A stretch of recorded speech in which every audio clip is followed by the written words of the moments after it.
आप सभी का semester 6 major paper 15 political science. इस पेपर में आप सभी बच्चों को 5 नंबर, 15 नंबर और 1 नंबर के जो सवाल पूछे जाते हैं वो मैं आपको कंप्लीट इस वीडियो में बता दूंगा। तो एक प्रकार से ये हमारा महासंग्राम वीडियो रहेगा जिसमें सारा सवाल कवर हो जाएगा। तो चलिए वीडियो को हम शुरू करते हैं। जिस प्रकार मेजर पेपर 12, 13, 14 अब 15 बता रहा हूँ, आप सभी बच्चों को आपके जो भी माइनस पेपर है, चाहे वो डिसिप्लिन हो या वोकेशनल्स हो, कमेंट बॉक्स में बताइएगा, क्योंकि उसी के हिसाब से देखिए मैं आपसी बच्चों को आपके माइनर पेपर के क्वेश्चन बता पाऊंगा। ठीक है, तो चलिए वीडियो को शुरू करते हैं। लाइक और शेयर करिएगा इस वीडियो को। पहला, वैश्वीकरण की अवधारणा यानी ग्लोबलाइजेशन की अवधारणा समझाना है और इसके जो विभिन्न दृष्टिकोण है इसकी व्याख्या करनी है। ठीक है, तो क्या होता है ग्लोबलाइजेशन? एक ऐसा प्रोसेस है जिसके माध्यम से विश्व के जो विभिन्न देश हैं वो आर्थिक रूप से, राजनीतिक, सामाजिक, सांस्कृतिक और तकनीकी स्तर पर एक दूसरे से क्या रहते हैं, जुड़े हुए रहते हैं और सब एक दूसरे पर निर्भर होते हैं। चाहे संचार के माध्यम हो, परिवहन हो, इंटरनेट हो, अंतर्राष्ट्रीय व्यापार के विकास ने इस प्रक्रिया को तेज किया है। आज जहां वस्तुएं, सेवाएं, पूंजी, तकनीक और विचारों का आदान प्रदान सीमाओं के आर पार जो हो पाता है वह पहली तुलना में कहीं और बहुत ज़्यादा तेजी से बढ़ चुका है।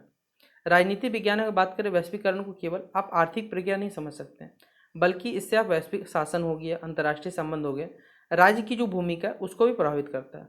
इसके कारण विश्व जो है एक वैश्विक गांव के रूप में विकसित हो चुका है। वैश्वीकरण को समझने के लिए आपको 3 दृष्टिकोण समझने होंगे। पहला हमारे पास है हाइपर ग्लोबलिस्ट दृष्टिकोण है, जिसके अनुसार वैश्वीकरण ने राष्ट्रीय सीमाओं का जो महत्व है वो कम कर दिया है और अब जो विश्व है वो एकीकृत बाजार की ओर बढ़ चुका है। दूसरा है जो स्केप्टियल या संशयवादी दृष्टिकोण है, जो मानता है कि राज्यों की संप्रभुता आज भी मौजूद है और वैश्वीकरण का प्रभाव सीमित है। तीसरा है हमारे पास है परिवर्तनवादी दृष्टिकोण, जिसके अनुसार वैश्वीकरण ने राज्यों को समाप्त नहीं किया, बल्कि उसकी जो भूमिका है और कार्यप्रणाली को बदल दिया है। वैश्वीकरण के देखिए बहुत सारे प्रभाव, उन्हें सकारात्मक प्रभाव बात करें तो जैसे आर्थिक विकास, रोजगार के अवसर, तकनीकी प्रगति, वैश्विक सहयोग। वहीं इसके नकारात्मक प्रभाव जैसे हमारी सांस्कृतिक एकरूपता हो गया, आर्थिक असमानता हो, बहुराष्ट्रीय कंपनी बढ़ता प्रभाव और विकासशील देशों पर जो दबाव है, ये सभी चीज़ शामिल होता है। इस कारण से या इस प्रकार वैश्वीकरण जो है ये आधुनिक विश्व का एक महत्वपूर्ण प्रक्रिया है, जिसने अंतर्राष्ट्रीय राजनीति को, अर्थव्यवस्था को और हमारे समाज को गहराई से इसने प्रभावित करने का कार्य किया है। तो ये पहला सवाल था जो आपसे बच्चों के पेपर में पूछा जाएगा वैश्वीकरण से जुड़ा हुआ। अगला है संप्रभुता इन सोवरेनिटी और क्षेत्रीयता इन टेरिटरी। इन चीज़ों का वैश्वीकरण के प्रभाव का आलोचनात्मक आपको विश्लेषण करने बोला गया है।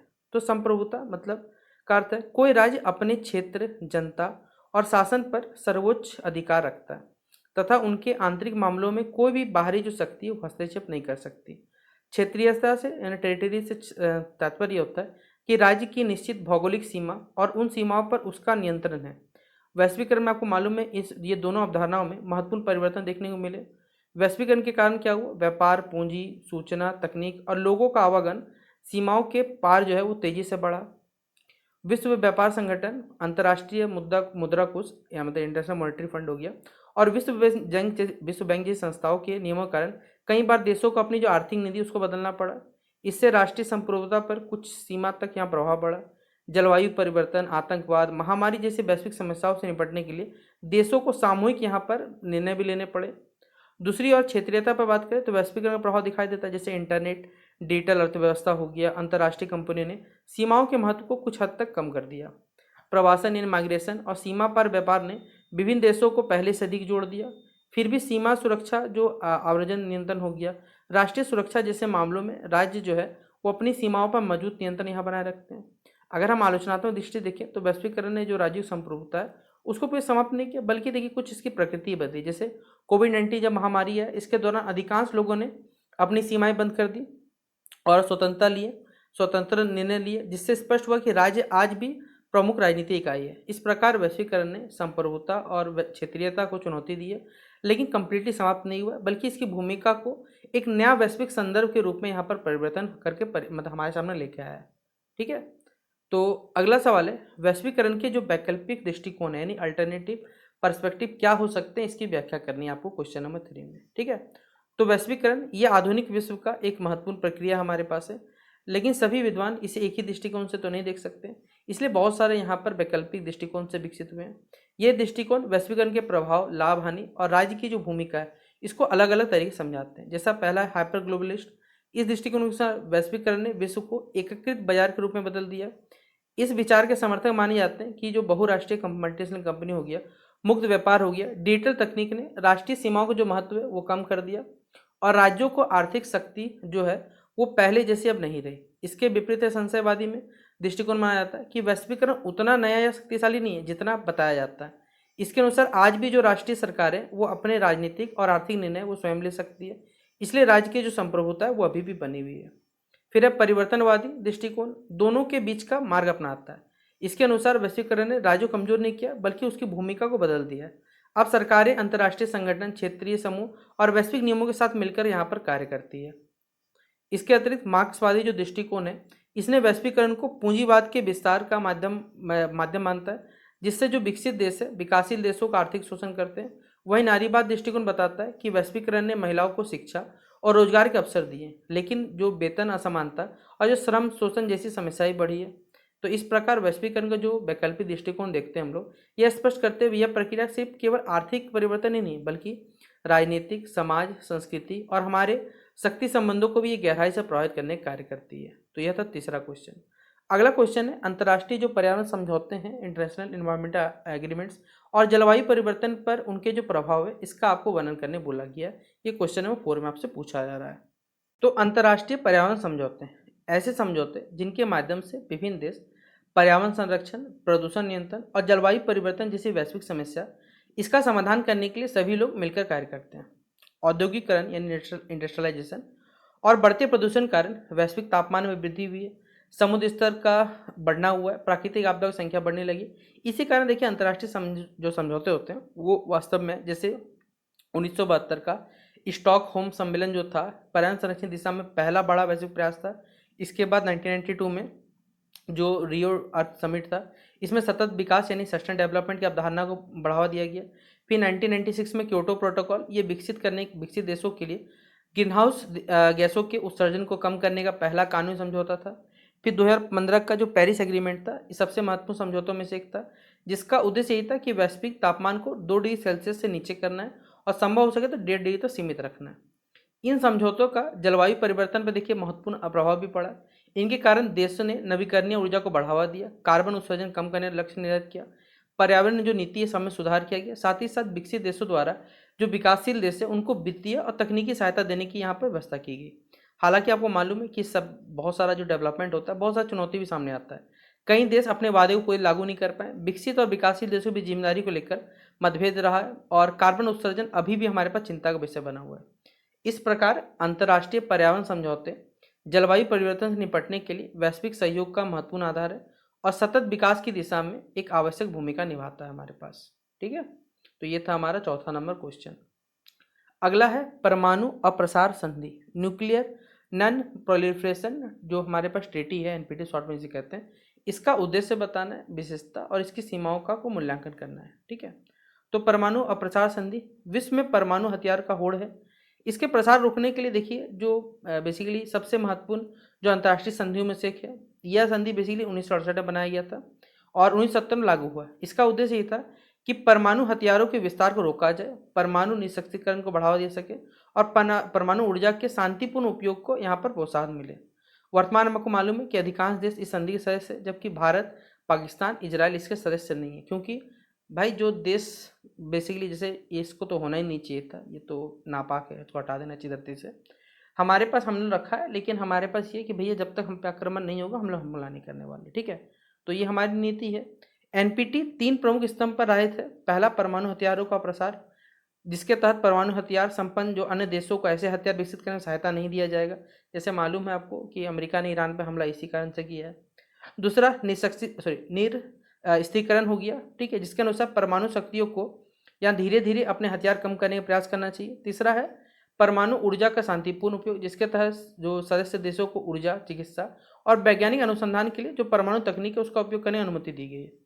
इस संधि की सबसे बड़ी उपलब्धि यह है कि इससे कई देशों को परमाणु जो हथियार है वो विकसित करने से रोका गया और अंतर्राष्ट्रीय परमाणु ऊर्जा एजेंसी आईईए के माध्यम से निगरानी व्यवस्था मौजूद किया गया। हालांकि एनपीटी की देखिए कई समस्या, ये संधि भी 5 जो देश से बड़े अमेरिका, रूस, ब्रिटेन, फ्रांस, चीन, जिनको पहले से परमाणु शक्ति के रूप में मान्यता देती है, जिससे यह भेदभावपूर्ण माना जाता है।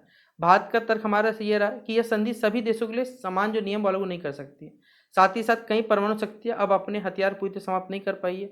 इस प्रकार एनपीटी जो है वो वैश्विक सुरक्षा दिशा में एक महत्वपूर्ण कदम है, लेकिन इसके प्रभावशीलता, समानता और जो पूर्ण निरक्षीकरण है, इसकी चुनौती के सामने ये सीमित रही है हमारे पास। ठीक है, तो ये था हमारे पास 5वां क्वेश्चन।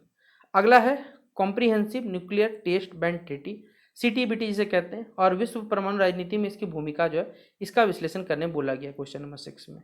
तो ये भी एक अंतर्राष्ट्रीय मतलब बेसिकली संधि या ट्रीटी है, जिसका उद्देश्य ये कि दुनिया भर में सभी प्रकार के जो परमाणु परीक्षण है उन पर रोक लगाना। इसे 1996 में संयुक्त महासभा द्वारा स्वीकार किया गया, और इस संधि का मुख्य लक्ष्य यही था कि परमाणु हथियार के विकास को रोका जा सके, परमाणु हथियार की होड़ को कम किया जा सके, विश्व शांति की ओर बढ़े और सुरक्षा को यहाँ पर बढ़ावा दे। हालांकि यह संधि पूरी लागू नहीं हुई क्योंकि कुछ आवश्यक देशों ने इसका अनुमोदन यानी रेटिफिकेशन नहीं दिया। ठीक है, अब किसी देश की वातावरण, भूमि, जल या वायुमंडल में परमाणु विस्फोट नहीं कर सकते। संधि के पालन की निगरानी के लिए सीटीबीटीओ यहाँ पर जो है द्वारा अंतर्राष्ट्रीय निगरान प्रणाली यहाँ पर स्थापित की गई है, जो भूकंप से, ध्वनि से और जो रेडियोधर्मी संकेत होते हैं इसके माध्यम से परमाणु परीक्षण पता लगाता है। वैश्विक परमाणु राजनीति में सीटीबीटी की भूमिका महत्वपूर्ण रही है। इसने परमाणु परीक्षण की संख्या में कमी लाने का योगदान दिया और परमाणु निरस्त्रीकरण की दिशा में अंतर्राष्ट्रीय जो सहयोग उसको मौजूद किया। इससे परमाणु हथियार का प्रसार रोकने का बल भी मिला बेसिकली। हालांकि कुछ लिमिटेशन अमेरिका, चीन, भारत, पाकिस्तान, उत्तर कोरिया जैसे महत्वपूर्ण देशों द्वारा स्वीकार हम लोग नहीं किए। ठीक है, और भारत का मत है कि यह संधि सिर्फ भेदभावपूर्ण है, क्योंकि पहले से परमाणु हथियार रखने वाले देश को पर्याप्त जवाबदेही नहीं बनाता कि भाई आप तो अपना नष्ट कर लो फिर भाषण दो। ठीक है, हमने अपना जब परमाणु परीक्षण किया तो ये लोग रोकने आए थे। आपने परमाणु नाम की मूवी देखी हो तो उसमें आपको जानकारी पूरा दिया हो गया इस बारे में।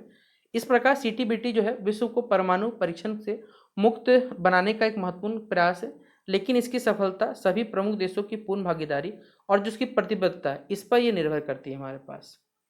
अगला सवाल है 7वां नंबर की वैश्विक अर्थव्यवस्था यानी ग्लोबल इकोनॉमी का अर्थ बताइए और अंतर्राष्ट्रीय राजनीति में इसका जो महत्व है इसके बारे में व्याख्या करिए आप।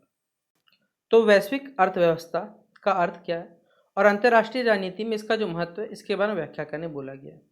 वैश्विक अर्थव्यवस्था से आशय है एक ऐसी आर्थिक अर्थव्यवस्था है जिसमें विश्व के जो विभिन्न देश है इनकी अर्थव्यवस्था व्यापार, निवेश, वित्त, तकनीक और श्रम के माध्यम से एक दूसरे से जुड़ी होती है। वैश्वीकरण क्या है? देशों के बीच में वस्तु, सेवाएं, पूंजी और तकनीक का आदान प्रदान तेजी से बढ़ा है। आज अगर हम बात करें एक देश की आर्थिक स्थिति का प्रभाव दूसरे देश पर भी पड़ता है, इसलिए विश्व अर्थव्यवस्था पहली तुलना में अधिक आजकल परस्पर निर्भर रहता है। अंतर्राष्ट्रीय राजनीति में देखा जाए तो जो वैश्विक अर्थव्यवस्था इसका महत्व बढ़ चुका है।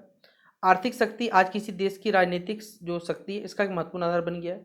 जिन देशों की अर्थव्यवस्था मौजूद होती है वह वैश्विक निर्णय और अंतर्राष्ट्रीय संस्थाओं पर अधिक प्रभाव डालते हैं। अमेरिका, चीन, यूरोपीय संघ इसके सबसे प्रमुख उदाहरण हैं। उसके बाद WTO हो गया, IMF हो गया, विश्व बैंक जैसी जो संस्थाएं ये वैश्विक आर्थिक व्यवस्था को संचालित करने में महत्वपूर्ण भूमिका निभाते हैं। इनके माध्यम से व्यापार गति के नियम बनते और जो फाइनेंशियल हेल्प हो गया ये दिया जाता है और फिर आर्थिक स्थिरता बनाए रखने का प्रयास किया जाता है। विदेशी निवेश, बहुराष्ट्रीय कंपनी, डिजिटल अर्थव्यवस्था ने देशों के बीच में यहाँ पर जो आर्थिक संबंध है इसको और मजबूत किया। हालांकि देखिए कुछ नकारात्मक प्रभाव भी, जैसे विकसित और विकासशील देशों के बीच में आर्थिक असमानता बढ़ी है। कई बार देखिए बहुराष्ट्रीय कंपनी का प्रभाव राष्ट्रीय नीति भी पड़ता है और वैश्विक जो आर्थिक संकट है इसका असर पूरी दुनिया पर दिखाई देता है, जैसा 2008 का जो वित्तीय संकट में हुआ था। इस प्रकार जो वैश्विक अर्थव्यवस्था केवल आर्थिक व्यवस्था नहीं है, बल्कि यह अंतर्राष्ट्रीय राजनीति, शक्ति संतुलन और वैश्विक राजनीति को प्रभावित करने वाला एक महत्वपूर्ण तत्व बन चुका है हमारे पास। ठीक है, ये 7वां नंबर क्वेश्चन था। अगला है IMF, international monetary fund, world bank, world trade organisation की भूमिका और इसके कार्यों का आपको तुलनात्मक अध्ययन करना है। ठीक है, ये सभी की सभी देखा जाए तो वैश्विक अर्थव्यवस्था की 3 प्रमुख संस्थाएं, इनका गठन अंतर्राष्ट्रीय आर्थिक सहयोग, व्यापार और विकास को बढ़ावा देने के लिए किया गया, लेकिन इनके उद्देश्य और कार्य जो है वो अलग अलग है। IMF की स्थापना 1944 में जो ब्रिटेन वुड्स सम्मेलन में हुआ था। इसका उद्देश्य यही था कि वैश्विक जो वित्तीय स्थिरता इसको बनाए रखें, विनिमय दरों को में संतुलन स्थापित किया सके और साथ ही साथ आर्थिक संकट जो जूझ रहे दो देश हैं उनको अल्पकालीन शॉर्ट टर्म में ऋण दिया जा सके। भुगतान संतुलन, बैलेंस ऑफ पेमेंट की समस्या होने पर यह देशों की सहायता करता है। विश्व बैंक की स्थापना 1944 में, इसका उद्देश्य जो विकासशील देशों में जो गरीबी उसको कम करना है और दीर्घकालिक विकास को बढ़ावा देना है। ये सड़क, शिक्षा, स्वास्थ्य, सिंचाई और ऊर्जा जैसी जो विकास परियोजनाएं उसके लिए ऋण देता है और जो तकनीकी सहायता ये प्रदान करने का कार्य करता है। तीसरा है वर्ल्ड ट्रेड ऑर्गेनाइजेशन, इसकी स्थापना 1995 में। इसका मुख्य कार्य यही कि अंतर्राष्ट्रीय व्यापार के नियम बनाना सदस्य देशों के बीच में व्यापारिक विवादों का समाधान करना, साथ ही साथ मुक्त और जो निष्पक्ष व्यापार उसको बढ़ावा देना। इन तीनों ही संस्थाओं में अंतर ये है कि IMF वित्तीय जो स्थिरता है और विश्व जो बैंक है बेसिकली ये विकास परियोजनाओं पर, जबकि वर्ल्ड ट्रेड ऑर्गेनाइजेशन ये व्यापार संबंधित पर काम करता है। तीनों मिलकर वैश्विक अर्थव्यवस्था मौजूद बनाने का काम करते हैं। हालांकि इन संस्थाओं की आलोचना भी होती है, कहीं के विकासशील देशों मानना है कि इनके निर्णय में विकसित देशों को प्रभाव अधिक रहता है, वहीं पर ऋण की जो शर्तें आपको मालूम होगा कई बार कठोर होती है। इसलिए IMF हो, वर्ल्ड बैंक हो, WTO हो, वैश्विक आर्थिक जो शासन है इसके महत्वपूर्ण स्तंभ है जो अंतर्राष्ट्रीय सहयोग, आर्थिक विकास और व्यापार को नया दिशा प्रदान करने कार्य करते हैं। हमारा 9th नंबर क्वेश्चन है जिसमें हम लोग पढ़ने वाले हैं कि अंतर्राष्ट्रीय जो आतंकवाद है यानी इंटरनेशनल टेररिज्म के कारण क्या है, इसके प्रभाव के बारे में और इस पर नियंत्रण कैसे पाया जा सकता है, इसके लिए क्या उपाय हो सकते हैं, इनका वर्णन करने बोला जाएगा। तो इंटरनेशनल टेररिज्म वह हिंसक गतिविधि है जिसमें आतंकवादी जो संगठन है वो राजनीतिक रूप से, धार्मिक या वैचारिक उद्देश्यों की पूर्ति के लिए एक से अधिक देशों में क्या करें, हमले कर सकते हैं। इनका उद्देश्य एक ही है, लोगों में भय पैदा करना, सरकार पर दबाव डालना और अंतर्राष्ट्रीय जो शांति एवं सुरक्षा इसको चुनौती देना होता है।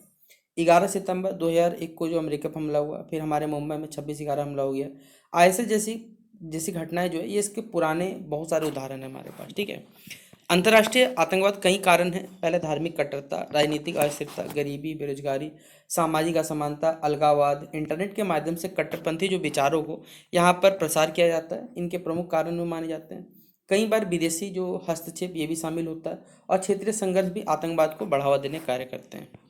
अगले पॉइंट पे बात करें तो इसके जो प्रभाव बहुत ज़्यादा गंभीर आपको मालूम है। आतंकवादी हमले में हमेशा सिर्फ निर्दोष लोगों की जान जाती है, आर्थिक गतिविधियां प्रभावित होती है, पर्यटन और व्यापार तो चलिए नुकसान होगा ही होगा, और देशों के बीच में तनाव बढ़ता है। इसके कारण सुरक्षा पर सरकारी खर्च बढ़ता है और कई बार मानव अधिकार से जुड़े जो प्रश्न हैं वो भी यहाँ उत्पन्न होते हैं। आतंकवाद पर नियंत्रण के लिए अंतर्राष्ट्रीय सहयोग आवश्यक है। संयुक्त राष्ट्र जो किसी नाम का संस्था है, आतंकवाद के विरुद्ध कई प्रस्ताव पारित किए। देशों के बीच खुफिया जानकारी साझा करना, आतंकवादी संगठन का मुखिया पाकिस्तान, ठीक है, उनको वित्तीय सहायता प्रदान किया जाता है। सीमा सुरक्षा मजबूत करना, साइबर निगरानी बढ़ाना, ये सभी उपाय हैं।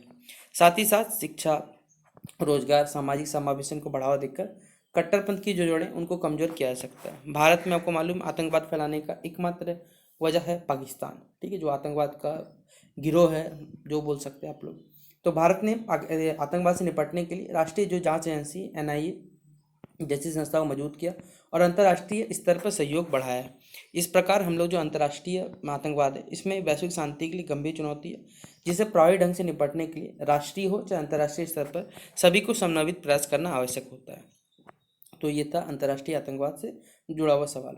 अगला है नॉर्थ साउथ गैप यानी उत्तर दक्षिण अंतर क्या होता है, इसके क्या कारण है और इसके क्या प्रभाव, इसके बारे में व्याख्या करने बोला गया है। तो उत्तर दक्षिण अंतर से आशय विश्व के देखिए जो विकसित देश हैं वो उत्तर साइड और विकासशील और जो अल्प विकसित देश हो गए वो दक्षिण के बीच में आर्थिक रूप से, सामाजिक रूप से, तकनीकी क्षेत्र में और राजनीतिक असमानता से मतलब होता है। मोस्टली उत्तर में देखिए America, Canada, Europe, Japan, Australia जैसे समृद्ध देश है। वहीं दक्षिण में एशिया है, अफ्रीका है, जो लैटिन अमेरिका के अधिकांश जो विकासशील देश शामिल होते हैं। यह अवधारणा बेसिकली विशेष रूप से जो ब्रांड रिपोर्ट है 1980 के बाद ये और ज़्यादा फेमस हुआ था। इसके देखिए बहुत कारण है बेसिकली, जिनमें पहला औपनिवेशिक शासन के दौरान दक्षिणी देशों को लंबे समय तक आर्थिक शोषण किया गया। औद्योगिकरण, आधुनिक तकनीक और पूंजी का विकास जो है ये विकसित देशों में अधिक हुआ, जबकि जो हम लोग जैसे विकासशील देश हैं इनमें कृषि और कच्चे माल पर हम लोग निर्भर है। शिक्षा हो, स्वास्थ्य हो, तकनीकी संसाधन और विदेशी निवेश में भी क्या रही असमानता देखी गई है। इस अंतर को बढ़ाया, जिस वजह से वैश्विक व्यापार व्यवस्था में भी कई बार जो विकसित देश है उनको अधिक लाभ मिलने की आलोचना भी की जाती है। उत्तर दक्षिण अंतर के प्रभाव जो है वो अत्यंत ही व्यापक है। विकासशील देशों में गरीबी, बेरोजगारी, कुपोषण, शिक्षा की कमी जैसी कमियां हमें दिखाई देती है। आर्थिक असमानता के कारण जो माइग्रेशन यानी प्रवासन बढ़ता है और कई बार राजनीतिक अस्थिरता भी उत्पन्न होती है। फिर जलवायु परिवर्तन का प्रभाव भी दक्षिणी देशों पर अधिक होता है, जबकि प्रदूषण में जो विकसित देश है उनका योगदान बहुत ज़्यादा होता है। इसी अंतर को कम करने के लिए संयुक्त राष्ट्र, विश्व बैंक और जितने भी अंतर्राष्ट्रीय संस्थाएं हैं इनका सभी विकास रूप से सहायता करते हैं, तकनीकी सहयोग होता है और जो सतत विकास लक्ष्य यानी जो सस्टेनेबल डेवलपमेंट गोल्स होते हैं उनके माध्यम से प्रयास किया जा रहा है। साथ ही साथ निष्पक्ष व्यापार हो, शिक्षा, स्वास्थ्य, तकनीकी हस्तांतरण हो, इन सभी को आवश्यक माना गया। इस प्रकार उत्तर दक्षिण जो अंतर है ये वैश्विक राजनीति और जो हमारी अर्थव्यवस्था इसके लिए महत्वपूर्ण चुनौती है। जिसे कम करने के लिए अंतर्राष्ट्रीय सहयोग और समान विकास की जो नीति है ये हमारे लिए आवश्यक है। ठीक है, तो ये क्वेश्चन भी हमारा कंप्लीट हुआ। अगला है वैश्विक महिला आंदोलन, ग्लोबल जो वुमेन्स मूवमेंट है, इसके बारे में, इसका विकास और इसकी उपलब्धियों के बारे में मूल्यांकन करना है। ठीक है, तो यह आंदोलन जो है वो अंतर्राष्ट्रीय सामाजिक और राजनीतिक आंदोलन है जिसका उद्देश्य महिलाओं को पुरुषों के समान अधिकार दिलाना, अवसर सेम अपॉर्चुनिटी मिले, सम्मान मिले। यह आंदोलन 19वीं शताब्दी में बेसिकली महिलाओं के मताधिकार की मांग से शुरू हुआ, मतलब वोट देने की स्टार्ट हुआ था, और समय के साथ इसमें शिक्षा, रोजगार, सम्मान, वेतन, राजनीतिक भागीदारी और हिंसा से सुरक्षा जैसे कई मुद्दों इसमें विस्तृत होते चले गए। महिला आंदोलन के विकास को समझते हम लोग 3 चरणों में समझ सकते हैं। पहले चरणों में महिलाओं ने क्या किया, मतदान का अधिकार के लिए अपनी लड़ाई लड़ी और कानूनी समानता की मांग की। सेकंड जो चरण था वो 1960 से 80 के दशक में, इसमें शिक्षा, रोजगार, समान वेतन, प्रजनन अधिकारों पर विशेष बल दिया गया। और जो थर्ड चरण था या थर्ड स्टेप था उसमें विभिन्न वर्ग, जाति और देशों की महिलाओं को अलग अलग जो समस्याओं को महत्व दिया गया और लैंगिक समानता के व्यापक दृष्टिकोण को इसमें अपनाया गया था।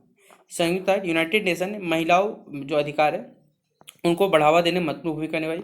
1975 का अंतर्राष्ट्रीय महिला दिवस घोषित कर दिया गया। साथ ही साथ CEWA 1969 को महिलाओं के अधिकारों को महत्वपूर्ण अंतर्राष्ट्रीय संधि माना गया। फिर बीजिंग सम्मेलन 1995 में भी लैंगिक समानता को यहाँ पर वैश्विक एजेंडा बनाया गया। इन सभी आंदोलन की प्रमुख उपलब्धियों में क्या हुआ कि कई देश की महिलाओं को मतदान देने का अधिकार मिला, शिक्षा और रोजगार के अवसर को विस्तार हुआ, संसद और जो प्रशासन होता है उसमें महिलाओं की भागीदारी भी बढ़ी, घरेलू हिंसा, लैंगिक भेदभाव के विरुद्ध कानून का निर्माण हुआ। आपको भारत में भी महिलाओं को आरक्षण मिला। शिक्षा एवं स्वस्थ जो स्वयं सहायता समूह है जैसी पहलों ने महिलाओं को यहाँ पर सशक्त बनाया। फिर भी वेतन समानता, घरेलू हिंसा, मानव तस्करी, राजनीतिक प्रतिनिधित्व की कमी जैसी चुनौती आज भी बनी हुई है। इस प्रकार वैश्विक जो महिला आंदोलन ने लैंगिक समानता की दिशा में ऐतिहासिक यहाँ प्रगति की है, लेकिन पूर्ण स्वतंत्र समानता है वो प्राप्त करने के लिए अभी भी निरंतर जो प्रयास है वो आवश्यक है हमारे पास। ठीक है, तो ये था क्वेश्चन नंबर 11।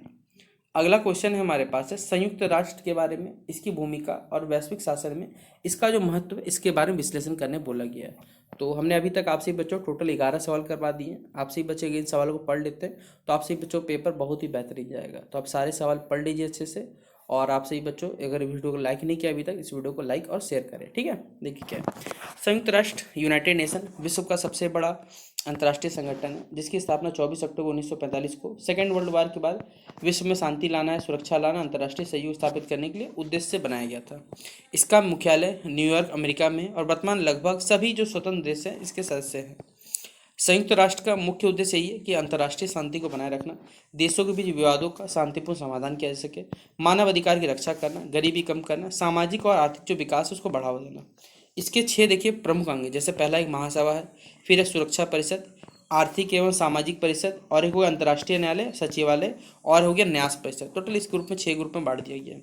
वैश्विक शासन के बारे में बात करें तो इसमें संयुक्त राष्ट्र की जो भूमिका है वो अत्यंत ही महत्वपूर्ण है। यह शांति स्थापना अभियान हो गए के माध्यम से जो संघर्षग्रस्त जो क्षेत्र है उनमें स्थिरता लाने का प्रयास करता है। WHO हो गया, स्वास्थ्य के लिए काम करता है। यूनेस्को शिक्षा और संस्कृति के काम करता है। यूनिसेफ बाल कल्याण, और UNDP जो विकास के जो कार्य होते हैं उनके लिए विश्व के विभिन्न देशों की सहायता करता है।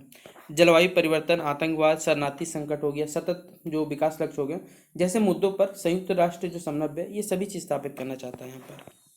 अगला पॉइंट बताया हुआ, हालांकि देखिए संयुक्त राष्ट्र का कुछ सीमाएं भी है।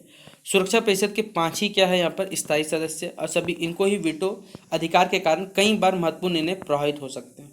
इसके अतिरिक्त वित्तीय निर्भरता और सदस्य देशों में जो राजनीतिक मतभेद है यह भी इसकी प्रभावशीलता को सीमित करता है। इन चुनौतियों के बाद भी देखा जाए तो संयुक्त राष्ट्र सिर्फ एक नाम का संस्था है। आपको मालूम है जब बेसिकली इजराइल हमास का युद्ध हुआ तो कहाँ था, अभी अमेरिका जो ईरान पर हमला कर रहा है, भाई कहाँ है ये संयुक्त राष्ट्र, सब चुप है। तो बस ये नाम का संगठन बना हुआ है जिसको अमेरिका ने बनाया और उसको वही खुद वैल्यू नहीं दे रहा। ठीक है, तो ये आपके बारे में अभी जो रियलिटी हार्श रियलिटी दुनिया का ये बताया जा रहा है। अगला है G77। ठीक है, इसका गठन क्या हुआ था, क्यों हुआ था, इसका उद्देश्य बताना है, और विकासशील देशों में इसका जो महत्व है इसके बारे में वर्णन करने बोला गया है। ठीक है, तो जो भी विकासशील देश है उनका एक अंतर्राष्ट्रीय समूह है जिसका गठन 15 जून 1964 को संयुक्त राष्ट्र व्यापार एवं विकास सम्मेलन जो हुआ था इसके दौरान किया गया था। शुरुआत में 77 देश शामिल थे, इसलिए इसका नाम G70 था। अभी टोटल 130 से भी अधिक देश शामिल है। ठीक है, फिर भी इसका नाम हम लोग G77 पढ़ते हैं। और इसका मुख्यालय कहाँ पर, न्यूयॉर्क में। तो इसका मुख्य उद्देश्य ये था कि विकासशील देशों के आर्थिक हितों की रक्षा करना, अंतर्राष्ट्रीय आर्थिक व्यवस्था में उनकी सामूहिक आवाज़ को मजबूत करना। यह समूह व्यापार, वित्त, तकनीक, गरीबी उन्मूलन हो गया, सतत विकास हो गया, जलवायु परिवर्तन जैसे मुद्दों पर जो भी सदस्य देश है उनके भी सहयोग को बढ़ावा देता है। साथ ही साथ विकसित देशों के साथ वार्ता में विकासशील देशों की जो संयुक्त स्थिति है वो प्रस्तुत करता है। विकासशील देशों के लिए G77 का महत्व जो है वो अत्यंत ही व्यापक है।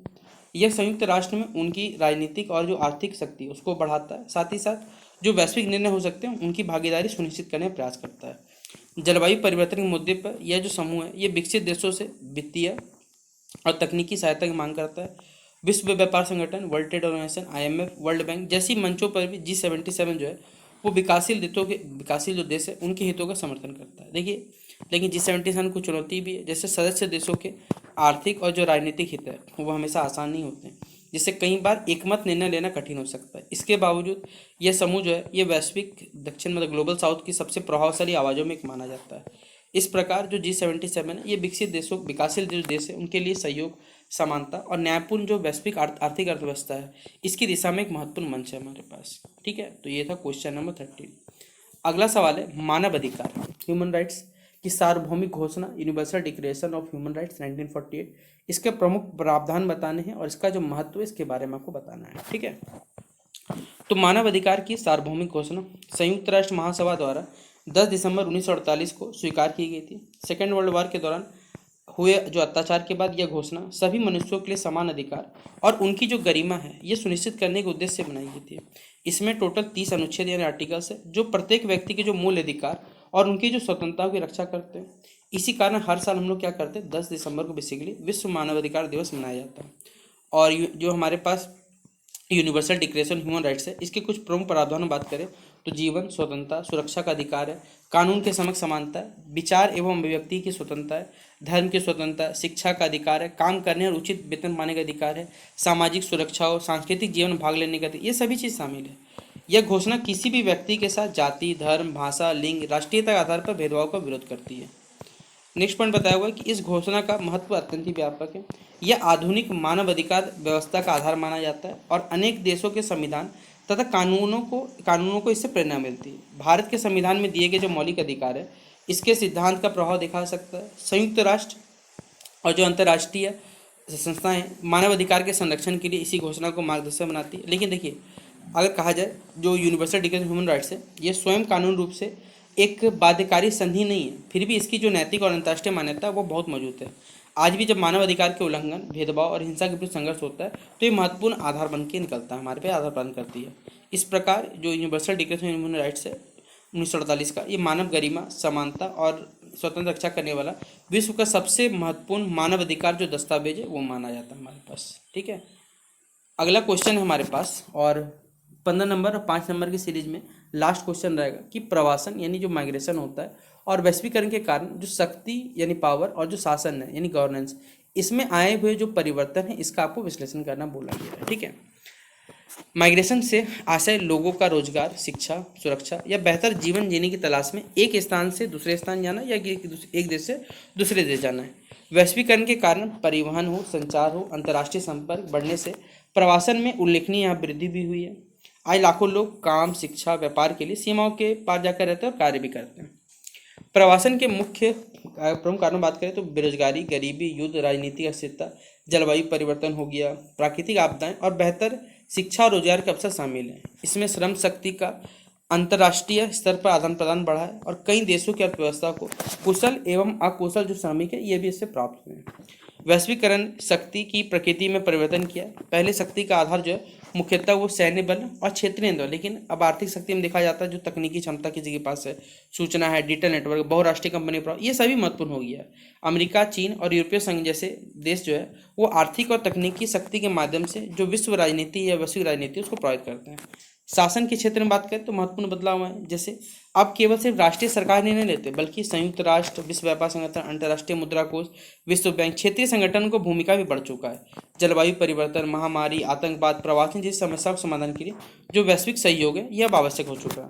हालांकि देखिए प्रवासन से जो ब्रेन ड्रेन हो गया, सामाजिक तनाव हो गया और अवैध प्रशासन जैसी चुनौतियां भी उत्पन्न हुई हैं। इसलिए प्रभावी प्रशासन, नीति और अंतर्राष्ट्रीय सहयोग हमारे पास आवश्यक होता है। इस प्रकार वैश्वीकरण ने प्रवासन को बढ़ावा देने के साथ साथ शक्ति और जो शासन की पारंपरिक जो अवधारणा उसको बदल के रख दिया और वैश्विक सहयोग पर आधारित एक नई संस्था का इसने जन्म दिया है। ठीक है, तो ये था आप सही बच्चों का 15 नंबर और 5 मार्क्स का सवाल। अब बता रहा हूँ टोटल 20 एमसीक्यू जो आप सही बच्चों के लिए मेजर पेपर 15 के लिए जरूरी है। ठीक है, तो ग्लोबलाइजेशन का मुख्य कार्य क्या है कि देशों को आर्थिक, राजनीतिक और सांस्कृतिक जुड़ाव को बढ़ावा देना। ठीक है, तो ऑप्शन नंबर बी हो जाएगा।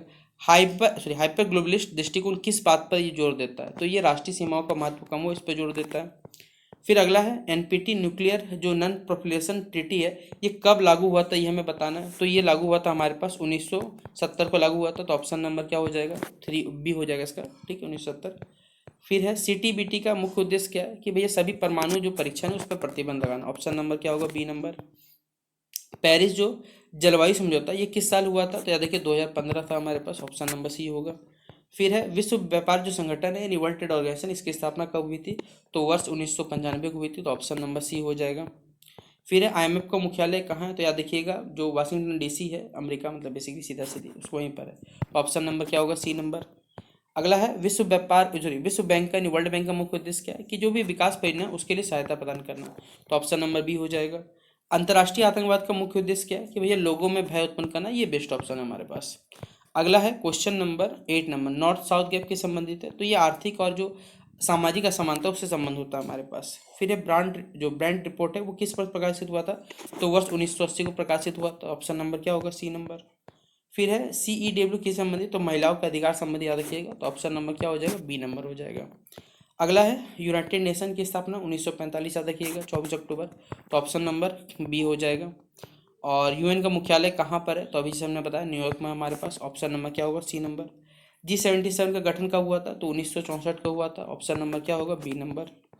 अगला है यूनिवर्सल डिक्लेरेशन ह्यूमन राइट्स 1948 को स्वीकार किया गया था देखिएगा। तो ऑप्शन नंबर क्या हो जाए? B number.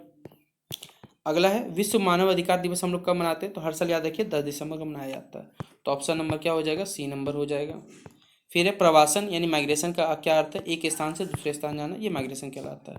फिर वैश्वीकरण के युग में शक्ति यानी पावर का नया आधार क्या माना जाता है? तो आर्थिक और तकनीकी क्षमता बढ़ाना होगा हमारे पास। और अगला क्वेश्चन है जलवायु परिवर्तन निपटने के लिए जो वैश्विक सहयोग का सबसे महत्वपूर्ण मंच कौन सा है? तो याद रखिए कि हमारे पास यूनाइटेड नेशन है। तो ऑप्शन नंबर क्या हो जाएगा? सी नंबर इसका राइट आंसर होगा। और इस प्रकार आपसे ही बच्चों का सारा एमसीक्यू भी कंप्लीट होता है जो आपके पेपर में पूछे जाएंगे।